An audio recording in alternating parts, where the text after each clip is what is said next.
Hey guys, it's Christy with WTI.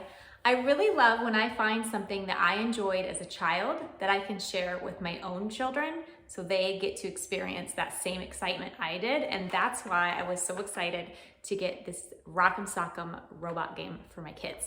So if you've never played Rock'em Sock'em Robots, you're totally missing out.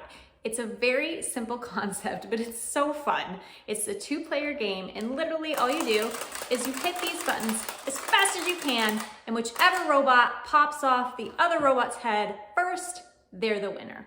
So we like to see how long we can each go undefeated. So we play it as a family, even though it's only a two-player game, but it's kind of fun to see who can go undefeated the longest. So I would totally recommend it. It's such a blast.